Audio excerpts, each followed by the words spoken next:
Sampai dengan saat ini korbannya, ada korbannya ya. Nah ini korbannya. Korbannya sempat dipukul.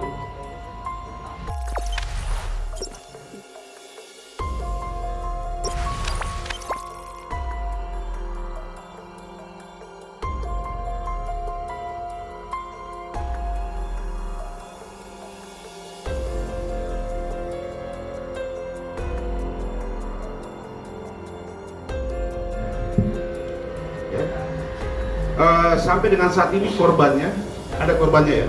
Nah ini korbannya. Korbannya sempat dipukul sampai retak, tulangnya retak. Ini pada saat turun pertama yang melalui kaca, mungkin kalau kelihatan coba di lihat lagi ya. Jadi pada saat pertama itu dia sudah pukul dengan besi ini. Nah ini dia gunakan stick yang ini.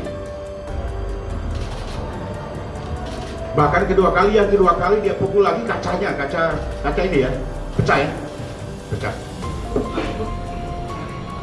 Ini kami masih mendalami terus, kami akan lakukan pemeriksaan lebih dalam lagi kepada yang bersangkutan, ya.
Jangan lupa subscribe, share, komen, dan like ya.